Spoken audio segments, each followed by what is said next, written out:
Fala, atletas amadores, beleza? Sejam bem-vindos a mais um Lobo Talks aqui no canal Fala Lobo. Meu nome é Diego Ferraz, co-host desse programa maravilhoso, juntamente com meu amigo Rodrigo Lobo, meu parceiro de sempre. Tudo bem, meu Isso aí, amigo? Digão, bora pra cima! Beleza, galera, beleza! Mais um episódio e hoje estamos aqui para falar de um tema que está em alta no momento. A gente está vendo as provas esgotando aí. E a questão é, quando fazer uma prova de longa distância, seja de corrida, seja de triatlo, até o arrepio na espinha, né? Pode falar isso. Mas quando fazer uma prova longa? Estou pronto para fazer uma prova longa? Nossa, pergunta de milhões, né? E aí? Tô pronto não? É bom quando o atleta nos questiona, né? Se tá É. pronto, se dá pra fazer. O problema é quando não questiona, né? Quando já vai, já chega com a inscrição já, né? Mas também quando questiona é difícil. Olha, eu vou dizer que a gente É. vai bater um papo agora, então esse papo ele é muito importante, porque por mais que a gente tenha determinado aqui alguns pontos importantes em relação a esse tema, a gente sabe o quanto é difícil, o quanto é individual essa tomada de decisão. É muito individual e a gente vai trazer quais são esses pontos que a gente precisa levar em consideração analisando cada pessoa, cada atleta indivíduo. E vamos lá para um papo bom. E eu quero perguntar para vocês, como foi a primeira prova longa de vocês? Me contem aí, foi legal, foi traumática, deu bom, deu certo? E aí, Vamos falar como é que sobre isso foi? também. Como é que foi? E a gente está vendo hoje tanto maratona quanto provas de triatlo, longa distância, esgotando muito rápido, né? Acho que rede social está influenciando nisso também, as pessoas querem se superar, não Se sei. eu acho que tá, Com certeza. imagina! Você tá lá, sem dúvida, você vê lá, você vê Hoje, claro, né, você tem a rede social e hoje você tem produções muito boas. Então hoje quase todo, na minha época, por mais que existisse, não existia rede social, mas depois, a partir do momento que começou a existir, você não tinha uma produção, uma divulgação tão grande, não só do evento, mas dos bastidores do evento, né? Hoje você tem todos os atletas com canal, alguns atletas com canal no YouTube ou contratam para fazer cobertura, então eles mostram ali o lado da prova, os bastidores da prova, seja bastidores de preparação, seja o dia da prova, com, né, o sol nascendo, aquela coisa bonita, aquelas bikes maravilhosas, pedalando naquelas ruas largas como foi Brasília, depois uma corrida gostosa, com aquelas imagens legais na margem do rio. Quem não fica com vontade, né? Quem não está aqui na tela, e hoje a gente consegue ver, além disso, ao vivo o evento, e sempre quer estar no lugar, né? Eu mesmo, vendo a maratona de Boston e Londres, que eu amo maratona, amo correr, não amo tanto maratona, mas gosto muito de maratona, amo correr, e, claro, já fiz Boston, por exemplo, fazer uma major é muito legal. Aí só você acha, né, aquele meme, né, todo mundo tá, menos você naquele momento, né? Você acha que eu ali, Londres, que abriu agora a inscrição de Londres, eu não vou apertar o dedinho para o sorteio? Com certeza eu vou, fui influenciado. E eu vou dizer que lá atrás eu nem sabia como que era a Maratona de Londres, eu nem sabia quem fazia a Maratona de Londres, não sabia que era uma major, não sabia nada, então não tinha esse acesso, essa vontade. Né? Hoje, quando você olha, mesmo sabendo de algumas pessoas que participam, que contam a história, você não vê e fica com mais vontade ainda.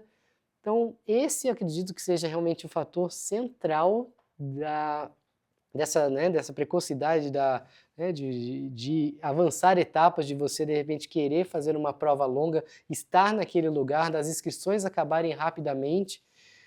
Brasília mesmo, né, o Ironman 70.3 Brasília, para quem não sabe, esgotou em um dia. A gente há 2, 3 anos aí, principalmente pré e um pouquinho logo depois da pandemia, a gente tinha não dava, né? As inscrições não fechavam, as inscrições, você podia se inscrever até 1, 2 semanas antes. E acabou em um dia, e não é isso, já se torna recorrente. Para se inscrever em maratona hoje, tem que ficar ali no computador, senão perde. E Maratona de Londres, por exemplo, que é a mais concorrida, foram 55.600 e poucos concluintes. Senhora, concluintes, imagina quantos participaram E parece que foram perto de 400 mil que tentaram se inscrever. Então tá mais Uma difícil das que maiores, passar né? em vestibular, Conseguir a você vaga. inscrever vaga para principalmente Londres, Tóquio nem tanto, mas Londres tem sido a mais disputada hoje em dia, né? Eu acho que caberia um papo só sobre isso na rede social, se, por mais que incentive as pessoas, mas também ter esse lado de acelerar processos também, né? Sem Talvez a gente dúvida. podia falar disso, mas vamos falar então como saber se a pessoa está pronta para fazer de fato uma prova longa. A gente elencou aqui alguns pontos e o primeiro que a gente colocou é a parte fisiológica, né? A parte humana da pessoa ali, o corpo. Será que o corpo da pessoa está pronto? Então a gente elencou parte biomecânica, fisiológica e metabólica. Como tu vê essa É, questão? a gente tem que olhar sempre para esses três pilares. Esses três pilares eles não são tão muito discutidos porque hoje, atualmente a gente discute muito a parte fisiológica. É. Né? Então, o que a gente tem muita informação é a parte fisiológica, que minha frequência cardíaca, será meu pace ali relacionado à minha percepção de esforço, ao meu VO2. E quando a gente pensa no estado de prontidão para uma atividade, a gente tem que olhar de uma forma mais integral, de uma forma mais ampla. E claro que a gente poderia usar várias estratégias para isso, mas simplificando, eu gosto muito de falar de três sistemas, que se esses três sistemas eles estiverem realmente maduros, os três precisam estar maduros praticamente no mesmo momento para você conseguir atingir uma meta de forma saudável, pensando na longevidade, você continuar a atividade, porque você pode pular alguma etapa, uma desses pilares, né, do pilar, desses sistemas, né, o sistema fisiológico, como a gente falou, né, biomecânico e o mental, o psicológico. Então você pode sim fazer uma prova, subir de uma forma linear, melhorar o seu VO2, melhorar aí a sua resistência, o seu condicionamento aeróbio, por exemplo, e fazer uma prova. Mas será que sua estrutura mecânica se preparou, se adaptou? Será que você tem força para continuar seguindo depois com a atividade? Será que também a parte psicológica mental está alinhada? Né? Será que com esse aumento de volume de treino, você conseguiu ajustar a rotina para que caia, né? A rotina dos treinos para que ele caiba na sua vida? Será que você está preparado para uma possível frustração? E para isso a gente vai falar um pouco sobre os degraus. Será que é importante avançar de uma forma mais tranquila, passando degrau por degrau para você não se tornar algo negativo, né? Porque o que a gente vê é quando um atleta ele opta por fazer uma prova e tem um tempo muito pequeno, ele fica ansioso, porque será que vai dar, será que não vai dar o tempo todo? Dá ou não dá? Hoje eu acho que vai dar porque o treino é bom. Se o treino não está tão bom, não vai dar.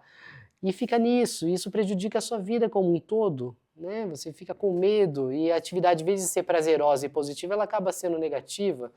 Né? Quando você tem pouco tempo ali para subir de forma talvez linear, se você perdeu uma semana, por exemplo, por viagem, problema de família, doença, você estava no limite. Aí os seus sistemas não estão preparados para eles suportarem essa carga. Então, é muito importante a gente levar em consideração esses três pontos, que eles precisam se amadurecer de uma forma sustentável, de uma forma segura, para que você consiga realmente encarar uma prova longa. E aí a gente chama de prova longa, não necessariamente, né? Vamos categorizar aqui, né?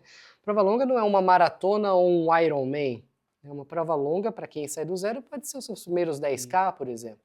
Para quem nunca fez nada na vida, ficou sedentário a vida toda e resolve fazer aos 40, imagina, cumprir uns 10 quilômetros, dá mais de uma hora, praticamente uma hora e pouco de atividade, é coisa pra caramba. Para quem nunca fez, né? Para quem nunca fez. Então, é muito importante deixar claro que uma prova longa tem que ser levada em consideração, claro, o histórico da pessoa e o objetivo da pessoa. Perfeito, muita informação aí. É bacana que esses sistemas, eles evoluem de forma diferente também, isso que as pessoas têm que entender, que às vezes a tua cardiorrespiratória evolui mais rápido que a musculatura, aí o cara, não, eu aguento, pode passar aí, pode aumentar o volume, eu consigo fazer uma maratona, eu consigo correr 30 esse fim de semana, mas não vê que a articulação não está preparada para aguentar o impacto dessa atividade de 1, 2 horas ainda, né? Que a parte mental de quebrar num treino de 30 vai fazer a pessoa abandonar o esporte depois. Então a gente vê que na rotina de treino, no dia a dia, ter esses altos e baixos, né? E tu vai aprendendo a lidar com isso, Uhum. tu vai desenvolvendo esse sistema. Então, precisa de tempo, né? Precisa de tempo e também fazendo um link com um Fala Lobo nosso, um talk nosso, que a gente fala sobre os princípios de treinamento, né? Que aí é que a gente fala, leva em consideração a individualidade biológica, a treinabilidade, né? O princípio da continuidade. Então, tudo isso precisa ser levado em consideração para entender que para cada indivíduo vai ter um tempo diferente, né? Porque, né, você tem indivíduos que talvez tenham um potencial genético para desenvolvimento da capacidade cardiorrespiratória mais rapidamente do que o outro indivíduo.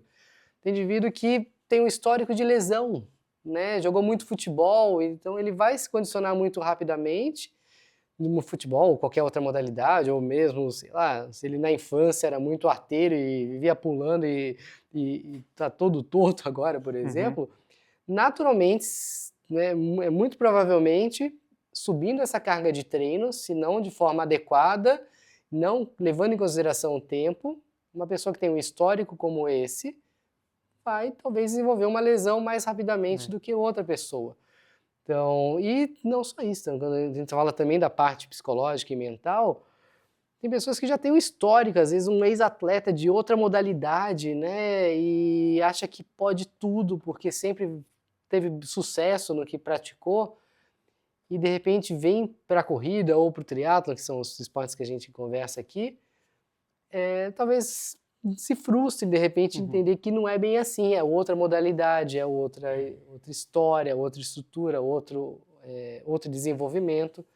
Então, de verdade, realmente a gente tem que entender que, né, e tem que tomar cuidado para não as famosas comparações e falar, nossa, meu colega ele conseguiu em 6 meses, né, e sair do zero para uma maratona, como que eu não vou conseguir? Foi o poder da mente que me fez seguir, porque ele é capaz e ele lutou e ele acreditou, e não é bem assim.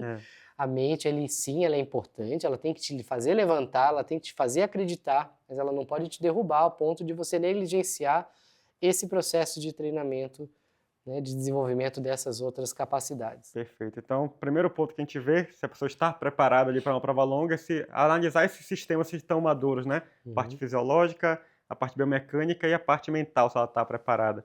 Outro ponto importante que a gente vê também quando chega um atleta é o histórico esportivo, né? Tanto que outro está começando do zero, o que essa pessoa já fez de esporte, quais provas ela tem no currículo aí, que já está gerando aí uma adaptação também para o futuro. Como tu vê essa questão? Pois é, né? E o que a gente mais encontra, né, que as pessoas quando buscam ajuda, elas geralmente já buscam ajuda porque elas estão com algum problema e não conseguem mais sozinhas sair daquela situação. Então, geralmente você tem, quando buscam um treinador, né, principalmente, Ela já tentou sozinha e viu que não deu. sozinha não deu ou está com dificuldade até de começar. Então, de verdade, o histórico ele é muito, muito, muito importante, porque ele já nos dá um direcionamento de entender, né, se teve pausa durante muito tempo ou nunca teve atividade, de entender como que foi a qualidade desse movimento da pessoa, nesse, né, se ela tem um histórico esportivo, como que ela respondeu ao tipo de carga de treino. Então a gente já tem um parâmetro, né, de partida. Será que ela se lesionava muito, não se lesionava? Será que ela... Quando que ela se dava melhor? Quando que ela se desenvolvia mais? Com atividades mais intensas, menos intensas? Então, o histórico esportivo nos dá a ferramenta para entender, para poder desenvolver esse plano e fazer uma previsão de qual o tempo que necessário para a prontidão para essa prova longa, para esse objetivo mais longo. Agora, quando a gente realmente não tem nada, não tem nenhum histórico, não tem nada, fica bem difícil. Então, por isso que nós temos uma grande responsabilidade nisso. E é muito importante ser muito conservador no início. Né? Ser muito conservador. Por quê? Porque se a gente não for conservador, e a gente sabe que quando a pessoa sai do zero e se ela consegue fazer a lição de casa bem feita, ela evolui rapidamente. Imagina, quem não corria nada, de repente, em 4, 6 semanas já corre 5, poderia, se tem esse potencial, passa a correr 5 quilômetros, por exemplo. Já tem pessoas que não, vão ter pessoas que vão precisar de uns 3, 4, 5, 6 meses, de repente, para correr os seus primeiros 5 quilômetros. Uhum. Então, a gente precisa ser muito conservador, e esse conservadorismo, hoje em dia, é difícil, né, do mundo aceitar por conta do resultado rápido, das comparações. Então, a gente acaba tendo muita resistência em relação a isso. Então, esse é um ponto extremamente importante que a gente não pode deixar de levar em consideração. Perfeito. Histórico esportivo, às vezes a pessoa acha, o cara tá me fazendo um monte de pergunta que eu quero é treinar, não sei o quê, não quero perder tempo respondendo isso, mas realmente é muito importante para o desenvolvimento dos treinos, porque imagina, tem atleta, por exemplo, foi profissional de natação e quer fazer maratona hoje em dia, quando ele já foi nadador mais novo, já tem a parte mental mais forte, já sabe lidar com desconforto. Então tudo isso a gente vê, né? Já tem um histórico de corrida, já jogou futebol, então tudo isso influencia no treinamento, né? Te ter uma noção de como tá esses sistemas dele no desenvolvimento disso. E é legal porque se a gente pegar caso a caso, a gente vai cair sempre nessa avaliação dos 3 sistemas, que nem no caso do nadador. Ele, ainda mais que, imaginar que ele não parou de nadar, né? Mas eles têm um ótimo condicionamento físico, tem uma parte mental forte de suportar a dor, só que o sistema biomecânico não está preparado, porque é outra modalidade. Talvez ele vá, por ele ter, de repente ter sucesso na natação, talvez ele não tenha um corpo, uma genética favorável, né? Uma estrutura muito favorável para a corrida. Acontece. E até ele chegar no potencial que ele pode, no máximo do potencial que ele pode tirar do desenvolvimento, de moldar a estrutura dele, preparar a musculatura, as articulações, enfim, para essa nova atividade, precisa de mais tempo. Né? E não dá para de uma hora para outra colocar volume ali. Às vezes é melhor pecar pela falta do que pelo excesso, né? Do que passar do ponto. Então começar devagar e ver como a pessoa vai respondendo e vai colocando mais ali, né? Exatamente, ou mesmo, sei lá, né, pensando já outro caso, né, uma pessoa que pratica atividades, de repente, coletivas, o próprio futebol. Futebol mais comum. Futebol mais comum e a pessoa não tem muita lesão, então a pessoa já tem uma estrutura preparada, já, né, a parte biomecânica está mais já desenvolvida, apesar dela não ser tão específica, mas ela tem a corrida também como parte da modalidade, condicionamento físico bom, só que talvez a parte mental não esteja tão adequada. E o condicionamento também é diferente, né? Até você ajustar o condicionamento, o tipo de atividade, né? Que o futebol você tem pausas com acelerações e a corrida, se for para uma longa distância, você tem que desenvolver esses outros limiares, né? Então, por isso que a gente realmente precisa avaliar caso a caso e sempre buscar o conservadorismo e a paciência para isso. Então, histórico esportivo também muito importante. E outro ponto que a galera costuma perguntar muito é sobre a genética. Será que existe talento para os esportes de endurance? Será que a minha genética influencia na minha performance? Eu sou um corredor melhor ou pior por causa da genética? Tem até um treinador que tem uma máxima que ele fala que o atleta bom não machuca. Então, que a genética favorece quem pode treinar mais e tudo. Então, isso dói, né? Por isso que isso dói para falar, né? Mas, e quando a gente fala, a gente pode ser rebatido, né? Sim. Porque hoje a gente está vivendo um momento de que tudo pode, todo mundo pode. Com esforço, com dedicação. Né? Todo mundo pode. Você pode, se eu posso, por que você não pode? É só você querer muito e você vai conseguir aquilo que você quiser. Né? Para algumas coisas pode até ser. Talvez. Ter calma nisso.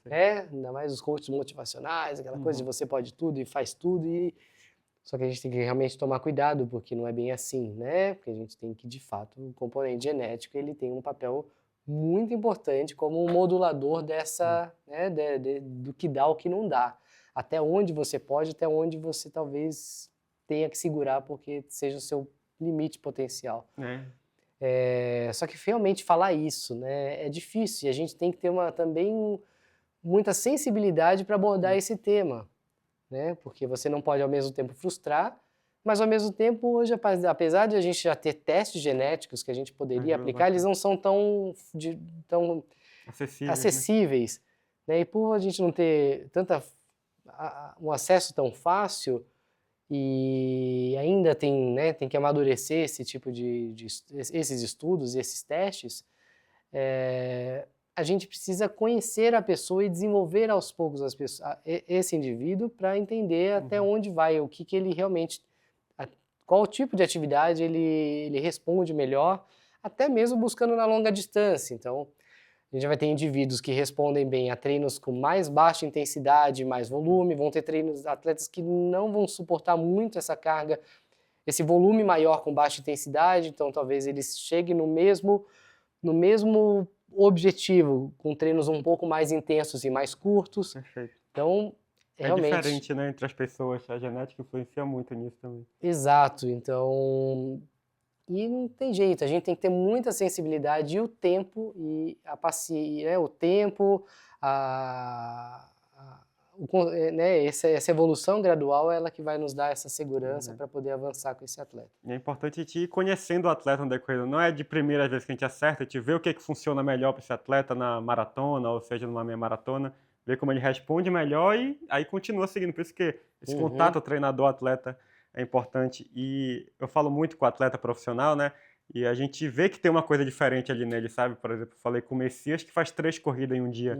Se a gente fizer 3 corridas aqui, amanhã a gente não trabalha. Amanhã a gente corre 40 quilômetros em um dia. O cara... E vai ter atleta profissional que não suporta 3 treinos de corrida em um dia, né? Por conta da estrutura, da genética. Ele vai ter que talvez aglutinar em uma, 2 sessões. E às vezes vai chegar no mesmo objetivo.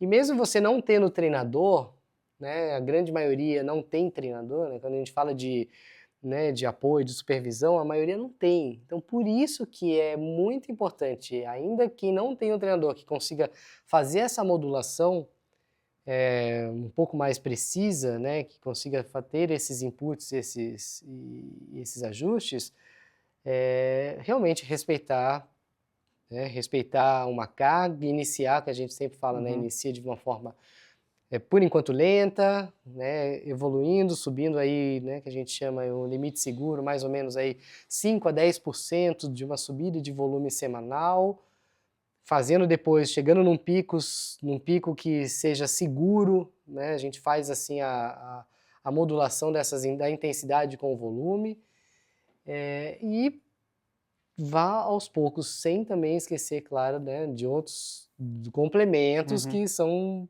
que a gente não vai falar aqui que não vem ao caso, mas tudo que a gente faz de forma complementar, né, treino de força, ajuste de dieta, sono, isso também influencia diretamente no sucesso. Show. Então a genética influencia na performance, né? E não se comparar com um colega, porque ele corre melhor que eu nos 5, mas o outro corre melhor que eu a maratona, então... Não se compara, você tem o seu tempo, né? Tem o que funciona para você, não tentar comparar os Z2 do colega com a tua. Enfim, a genética influencia na performance, cada um tem o seu tempo, basicamente. E isso é legal, né? Imagina se todo mundo tivesse a mesma genética, tivesse o mesmo potencial, não teria, né? Não seria para nós um desafio no dia a dia, como na prescrição do treinamento, e também da gente já ter um manual para seguir e saber que a gente vai chegar até ali. E o legal é isso, é a descoberta, é vocês conhecerem a sua superação diária, a superação depois de uma meta que você atingiu, que você estabeleceu com base no seu histórico, aonde você pode, dentro das suas expectativas e o que você tem de disponibilidade. Show.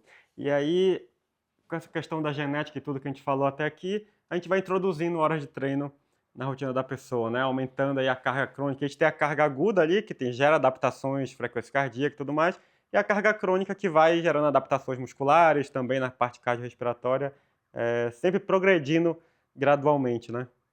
Pois é. Precisa disso. Isso é muito importante, né? Isso é muito, muito, muito importante.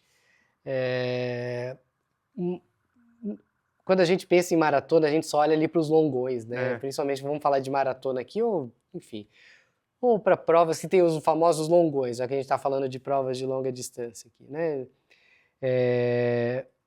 E geralmente é de sábado ou domingo, né? A grande maioria faz aos sábados os longões. Então, para quem vai para uma meia maratona, um longão pode ser 10, 12 quilômetros. Quem vai para uma maratona tem os longões a partir de 20, de 18, 20, 22, 26, 34.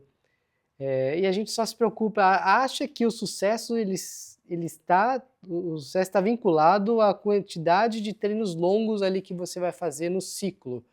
Então o atleta ele geralmente vem, nossa, mas eu vou fazer só isso de treino longo, né?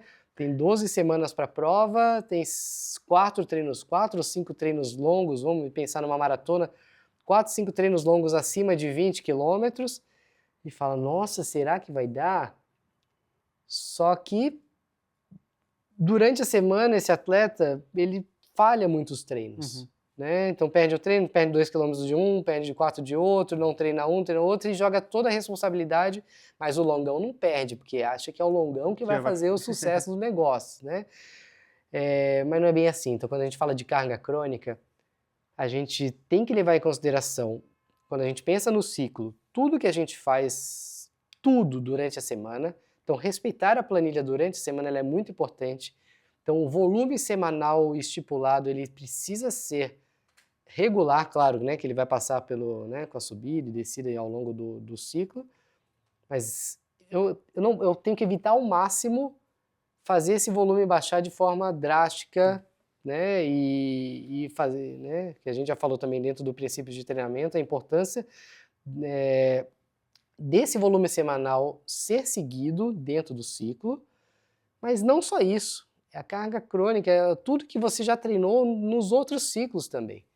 Então isso é muito importante e a gente sente isso na prática, né, do nosso dia a dia com o atleta.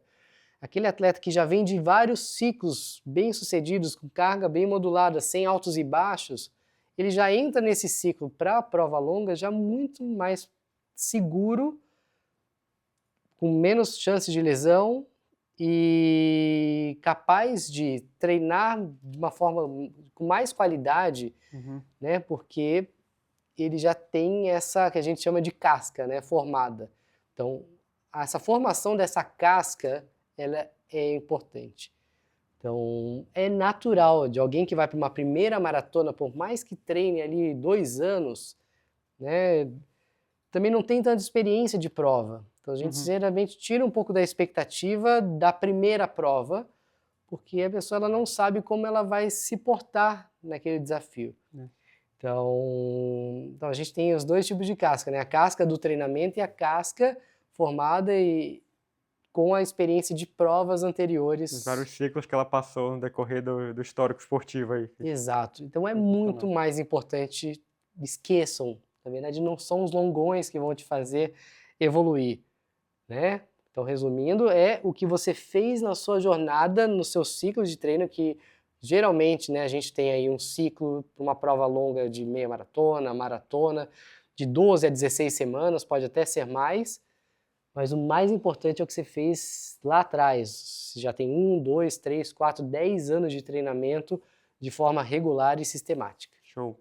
E indo para a prática aqui, tu é de um tempo aí, quando começou a correr, que não tinha tanto rede social, tu correu a primeira prova antes de ser treinador também.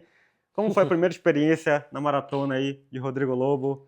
Pois é, por isso que eu gosto muito de falar sobre isso, porque eu vivi na prática, eu sofri, né? Eu sentei na sarjeta no quilômetro 32, sei lá, numa primeira maratona. Lembra o ano? Quantos anos tinha? Foi ano 2000, eu tinha 17 anos. Nossa Senhora! Então quando você além... Vai levar um cascudo hoje em dia, né? Então, hoje você imagina, hoje se eu falo pro treinador que eu vou... E na verdade eu já tinha uns 2 anos de corrida, que a gente não tinha uma experiência. O que a gente não tinha era o treinamento devido para isso. E não só isso, eu era jovem, 17 anos, ainda não tinha formado todo o meu sistema mental, como a gente falou, preparado para suportar um treinamento desse e uma prova como essa. Então, eu gosto muito eu valorizo muito ter passado por isso. Eu valorizo muito ter sentido na pele a dor de não ter amadurecido o meu corpo, meus sistemas para aquela prova, né? Foi a Maratona de São Paulo, no ano 2000, que largava no Pacaembu e terminou no Ibirapuera. A gente não tinha carboidrato, que Nossa. quantidade de gel que tinha, nem lembro se era gel ou não, mas eu acho que eu nem devo ter levado gel na prova, se levei, posso ter levado melzinho, Batata, uma mel. rapadura, sei lá o que eu levei, nem lembro mais. Não lembro se a gente repôs sal ou não repôs, mas eu lembro também que a gente não tinha uma periodização. Hoje em dia já se sabe, né? A gente já tem caminhos bem definidos do tipo de treinamento, volume semanal, faixas de volume semanal apropriados. E foi muito curioso, porque realmente na saída da USP, eu travei tudo. As pernas travaram e deu uma estafa. Eram mais ou menos os 32 na época, eu não lembro. Tenho que tentar resgatar o percurso antigo para entender. Mas eu lembro exatamente o ponto que eu sentei, que a gente tinha que cruzar a ponte para voltar para ir para o Ibirapuera. E foi duro, porque eu fiquei sentado ali, o que eu vou fazer? Não tinha celular, ninguém, nunca corri com celular, mas nem tinha celular para possivelmente chamar um Uber, por exemplo. E eu fiquei falando, caramba, eu vou ter que esperar talvez o ônibus. Parece que tem um ônibus que leva as pessoas no final. Então isso foi muito traumático. Mas aí, olha, curioso, já devo ter contado essa história em alguns momentos, mas uma senhora que treinava com a gente falou, vamos, Rodriguinho! E ela me ajudou a levantar, olha só, né? Legal. Ela me ressurgiu ali, me deu, acho que me deu água, alguma coisa assim, ou talvez me tenha dado algum gel, alguma coisa, nem lembro o que era antes. E eu fui devagarinho e levei até o fim, consegui salvar ali, tirar as câimbras generalizadas que estavam nas pernas, né? E aí eu sentei, eu lembro também exatamente onde eu sentei, num dos estacionamentos ali do Ibirapuera, e disse para mim mesmo, nunca mais vou fazer isso na minha vida. Olha só o quanto na época, naquela ocasião, foi muito traumático para mim. Foi tão traumático que eu falei, nunca mais vou fazer isso na minha vida.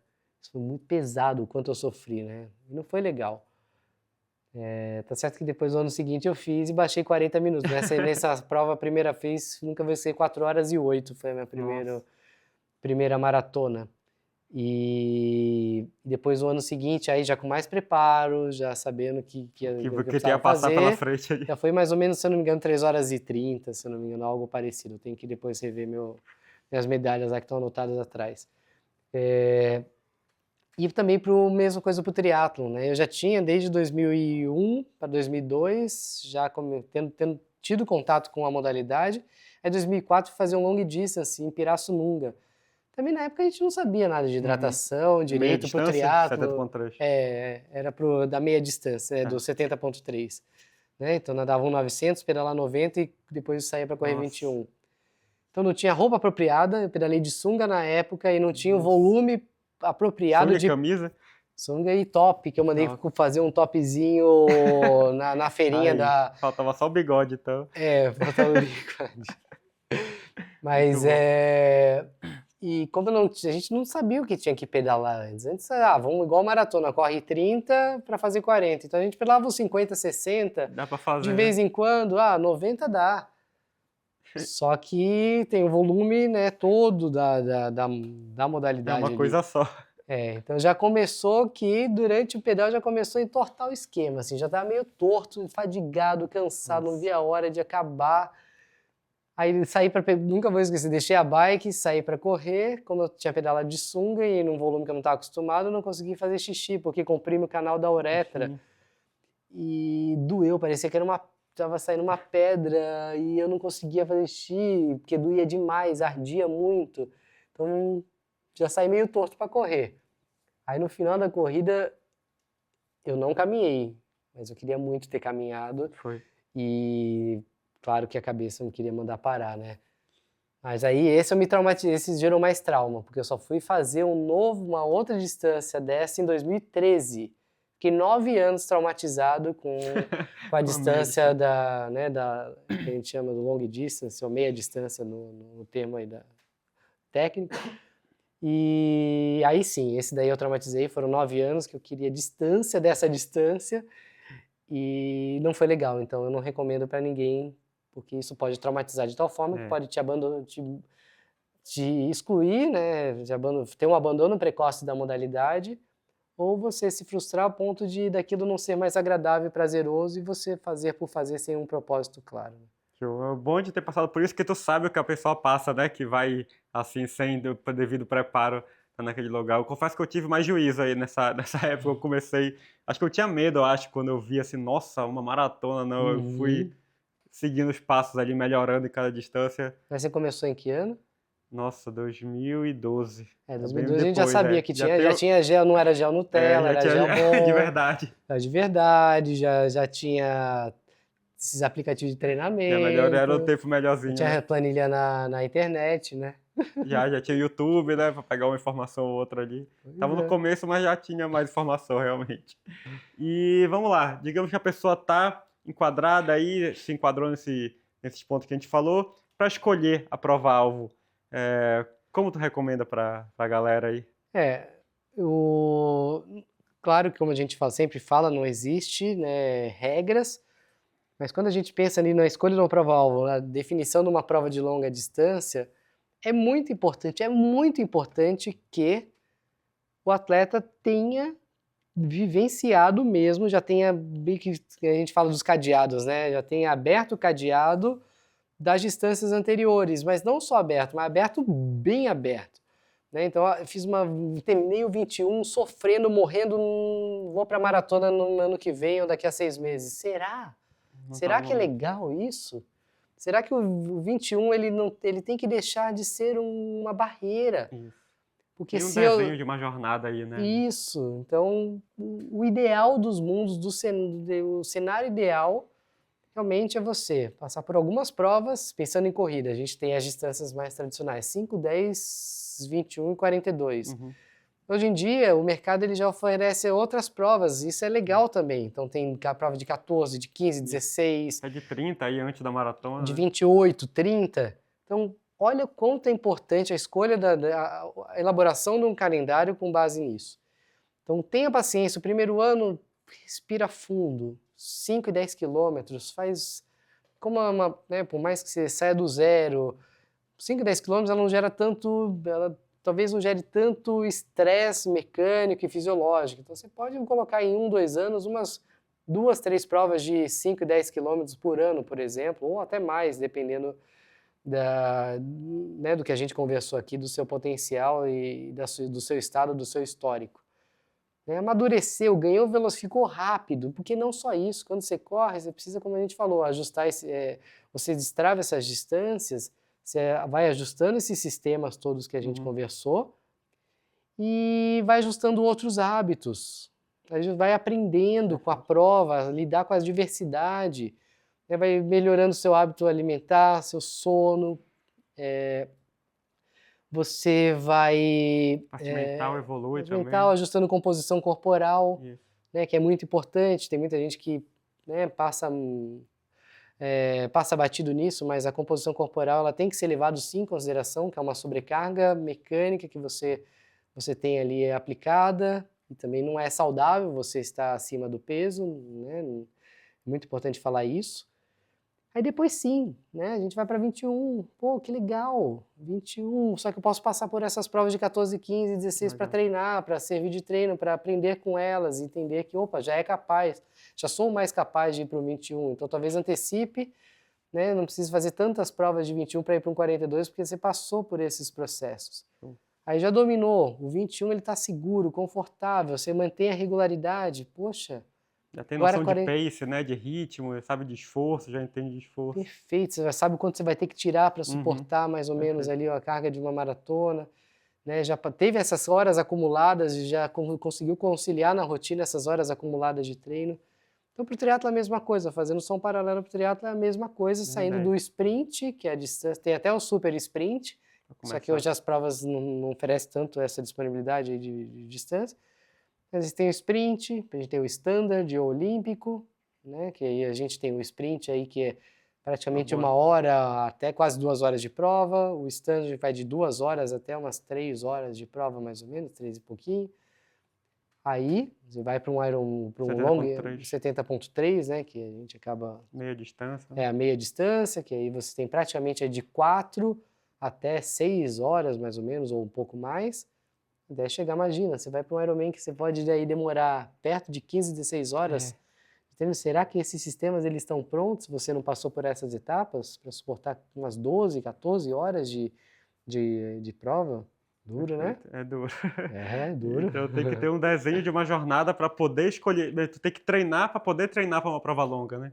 Exatamente, que o treino é o mais importante, né? A prova ela te dá, ela finaliza, ela finaliza né, um ciclo e ele valida se aquilo foi apropriado ou não foi apropriado para te dar segurança para ir para frente. Né? Show. Então, para escolher a prova-alvo, antes eu tenho que ver as outras para trás aí, antes de eu escolher uma maratona, um Importante, Ironman. acho importante, né? E o que a gente mais vê hoje em dia é atleta que não tem prova de 5 e 10 quilômetros no currículo. Isso.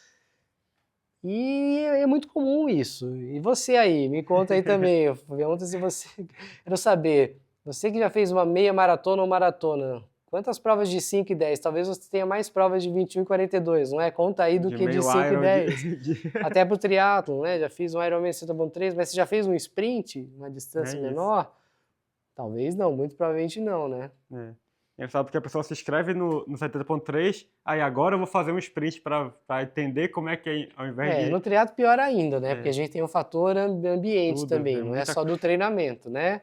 Aí o bicho pega, a gente vai longe aqui, porque a gente tem águas abertas, fobia de águas abertas, tem a segurança no ciclismo, desenvolvimento de habilidades, reflexo, aí vai longe, hein? Então o desenho dessa jornada é muito importante para você ter sucesso na sua prova longa. Acho que a gente bateu nos pontos principais aqui. Mais algum ponto a considerar? Pois acho que a gente tem que falar muito sobre o motivo pelo qual você escolhe fazer aquilo. Tá. Acho que o mais importante de tudo é você parar, deitar no travesseiro e pensar por que você vai para uma prova de longa distância. Né? E quando você não sabe, não se preocupe se você não sabe essa resposta de bate-pronto. Né? Mas vale a pena refletir. Em algum momento, refletir sobre isso. Né? Por que eu fui atraído por uma meia maratona?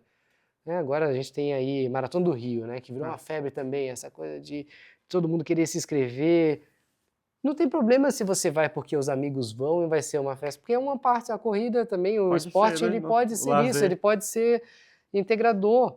Mas ele tem que, você em algum momento vai ter que trazer um pouco para você. Será que aquilo para mim é saudável? Será que faz sentido? Será que eu conecto a jornada de uma prova longa em tudo que cerca a minha vida?